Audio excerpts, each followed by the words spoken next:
حضرت سیدنا ابراہیم علیہ السلام روزانہ صبح کھانا تیار کر کے دسترخوان بچھا کے بیٹھ جاتے تھے۔ جتنی دیر تک کوئی مہمان نہیں آتا تھا آپ کھانا تناول نہیں فرماتے تھے۔ اور ایک دن تقریباً دوپہر کا ٹائم ہو گیا، کوئی راہگیر، کوئی مسافر، کوئی مہمان نہیں آیا۔ دوپہر کے وقت آپ نے دیکھا تو دور سے ایک مسافر نظر آیا، تو جناب ابراہیم علیہ السلام نے اس کو آواز دی کہ اے اللہ کے بندے، میں صبح کا آپ کا انتظار کر رہا ہوں، آئیں مل کر کھانا کھاتے ہیں۔ جب وہ آ کے بیٹھ گیا دسترخوان کے اوپر، حضرت ابراہیم علیہ السلام نے پڑھا بسم اللہ الرحمن الرحیم، اور اس مسافر نے اپنے بت کا نام لے کر کھانا شروع کر دیا۔ ایک لقمہ منہ میں ڈالا اپنے بت کا نام لے کر، جھوٹے خدا کا نام لے کر۔ چونکہ وہ مسلمان نہیں تھا تو حضرت ابراہیم علیہ السلام کو غصہ آ گیا۔ آپ نے فرمایا تو کون ہے؟ اس نے کہا کہ میں بندہ ہوں، میں انسان ہوں۔ آپ نے فرمایا تو مسلمان ہے؟ جی نہیں۔ آپ نے فرمایا اٹھ کے چلا جا۔ وہ اٹھ کے چلا گیا۔ بعد میں اللہ پاک کی ذات نے وہی فرمائی کہ ابراہیم یہ آپ نے کیا کیا ہے؟ عرض کی مولا، اس نے اپنے جھوٹے خدا کا نام لے کر کھانا شروع کیا تھا تو مجھ سے برداشت نہیں ہوا، تو اللہ کی ذات نے ارشاد فرمایا کہ اے میرے ابراہیم، ایک لقمہ اس نے اپنے جھوٹے خدا کا نام لے کر منہ میں ڈالا ہے تو آپ سے برداشت نہیں ہوا، میں بھی تو ہوں نا، میں اس کو کب کا کھلا رہا ہوں، ابھی وہ پیدا نہیں ہوا تھا، ماں کے پیٹ میں تھا، میں اس کو اس وقت کا کھلا رہا ہوں، بچپن سے کھلا رہا ہوں، جوانی سے کھلا رہا ہوں۔ اب وہ بوڑھا ہو گیا ہے تو اب بھی اس کو کھلا رہا ہوں، اور اس کے مرنے تک میں اس کو کھلاتا رہوں گا، کیونکہ میں اگر اس کا خالق ہوں تو میں اس کا رازق بھی ہوں۔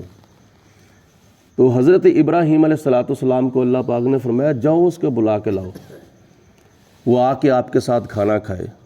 جناب ابراہیم علیہ السلام پیچھے آتے ہیں اور اس کو ڈھونڈنا شروع کر دیتے ہیں، اور ڈھونڈتے ڈھونڈتے حتیٰ کہ آپ نے ڈھونڈ لیا۔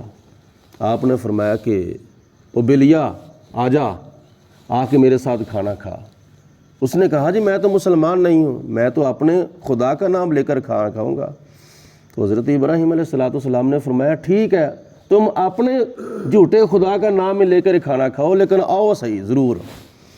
تو جب اس نے حیرت انگیز ہو کے پوچھا کہ پہلے تو آپ نے مجھے جھڑک دے کر بھگا دیا تھا، اب مجھے خود ہی آپ نے بلا لیا ہے، اس کی وجہ کیا ہے؟ تو حضرت ابراہیم علیہ السلام نے فرمایا کہ میرے رب نے تجھے بلایا ہے، میرا رب کہتا ہے کہ آؤ آگے کھانا کھا لو۔ تو جب اس نے دل کے اندر یہ خیال کیا کہ وہ خدا ابراہیم علیہ السلام کا رب مجھے بلا رہا ہے، تو آپ نے فرمایا ہاں میرا رب تجھے بلا رہا ہے۔ جب اس نے یہ سنا تو اسی وقت وہ کہتا ہے کہ اے ابراہیم علیہ السلام، جس رب کی میں پوجا کرتا تھا آج تک اس نے میرے کسی آواز کا جواب نہیں دیا، کسی سوال کا جواب نہیں دیا، تو تیرا رب کتنا عظیم رب ہے کہ میں اگر آپ کی جھڑک کھا کر آ گیا ہوں تو آپ کے رب نے مجھے دوبارہ بلا لیا ہے۔ تو اسی وقت اس نے بت پرستی سے توبہ کی اور حضرت ابراہیم علیہ السلام کا کلمہ پڑھا اور اللہ تعالیٰ کی توحید پر ایمان لے آیا۔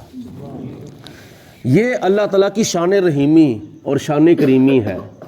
خدا کی ذات بابرکات اگر دنیا کے اندر یہ انصاف کرے کہ تو مجھے مانتا ہی نہیں ہے، تو مجھے سجدہ ہی نہیں کرتا، تو مجھے رکوع ہی نہیں کرتا، تو میری بندگی نہیں کرتا، تو میں تجھے نہیں دوں گا کھانے کے لیے، تو کئی کافر بھوکے مر جائیں، کئی مشرک بھوکے مر جائیں، کئی ہندو، کئی سکھ، کئی غیر مسلم جو ہیں وہ بھوکے مر جائیں، لیکن اللہ تعالیٰ جیسے اپنے ماننے والوں کو دے رہا ہے اسی طرح اپنے نہ ماننے والوں کو بھی دے رہا ہے۔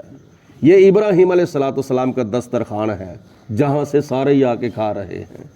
آؤ میں اپنے آقا مولا حضرت محمد مصطفیٰ صلی اللہ علیہ وسلم کے دسترخوان کی بھی ایک آپ کو جھلک عرض کروں۔ حضور نبی کریم علیہ السلام کے بھی دسترخوان کے اوپر کوئی آتا تھا تو خالی واپس نہیں جاتا تھا، پیٹ بھر کے جاتا تھا۔ اس کی آج بھی اگر آپ نے جھلک دیکھنی ہو اس 15ویں صدی کے اندر بھی، تو اللہ تعالیٰ تمہیں مکے میں لے جائے، اللہ تعالیٰ تمہیں مدینے میں لے جائے۔ جب ماہ رمضان المبارک ہوتا ہے تو اس وقت خانہ کعبہ، سارا حرم شریف، اندر سے بھی، باہر سے بھی، نیچے سے بھی، اوپر سے بھی، دوسری منزل، تیسری منزل، حتیٰ کہ میں نے خود اپنی گناہگار آنکھوں سے دیکھا، چھت کے اوپر بھی کوئی بھی جگہ دسترخوان لگنے سے خالی نہیں ہے۔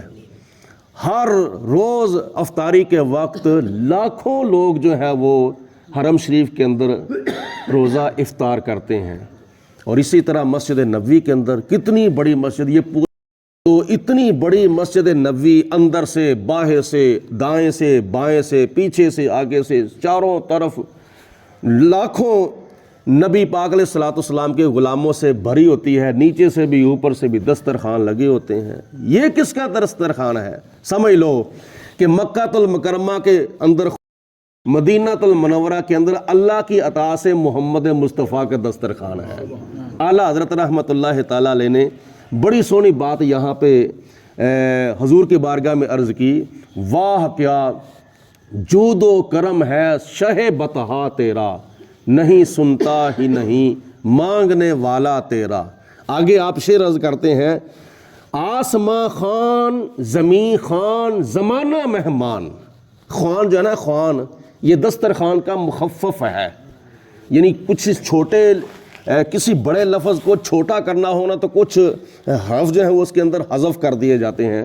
جیسے ایک شاعری کا اصول ہے، لفظ ابو ہریرہ کو بو ہریرہ بھی پڑھا جا سکتا ہے، الف کو حذف بھی کیا جا سکتا ہے۔ اسی طرح دسترخوان کو اور زیادہ مختصر کرنا ہو تو لفظ خوان جو ہے وہ استعمال کیا جاتا ہے۔ اعلیٰ حضرت حضور کی بارگاہ میں عرض کرتے ہیں، آسمان خوان، زمین خوان، زمانہ مہمان، صاحب خانہ لقب کس کا ہے تیرا تیرا۔ حضور علیہ السلام کی بارگاہ میں اعلیٰ حضرت عرض کرتے ہیں، یا رسول اللہ، یہ جو ساری زمین ہے یہ بھی آپ کا دسترخوان ہے، یہ جو سارا آسمان ہے یہ بھی آپ کا دسترخوان ہے، اور سارا زمانہ جو ہے وہ مہمان ہے، دسترخوان ہے۔ اللہ تعالیٰ کے پیارے محبوب حضرت محمد رسول اللہ صلی اللہ علیہ وسلم کا صدقہ ساری دنیا کھاتی تھی، کھاتی ہے، اور قیامت تک کھاتی رہے گی۔ نہ مال اولاد دا صدقہ، نہ کاروبار دا صدقہ، اسی تے کھانیاں یارو خدا دے یار دا صدقہ۔ اللہ پاک سانو عمل کرنے دی توفیق عطا فرمائے۔ الصلاۃ والسلام علیکہ یا سیدی یا رسول اللہ وعلی آلک واصحابک یا سیدی یا حبیب اللہ، الصلاۃ والسلام علیکہ یا رحمۃ للعالمین وعلی آلک واصحابک یا شفیع المذنبین۔ اللہم صلی علی سیدنا ومولانا محمد معدن الجود والکرم وآلہ وصحابہ وبارک وسلم۔ اللہم ربنا انزل علینا مائدۃ من السماء تکون لنا عیدا لاولنا وآخرنا وآیۃ منک وارزقنا وانت خیر الرازقین۔ اللہم ربنا تقبل منا انک انت السمیع العلیم وارنا مناسکنا وتب علینا انک انت التواب الرحیم۔ وصلی اللہ علی حبیبہ محمد وآلہ وصحبہ۔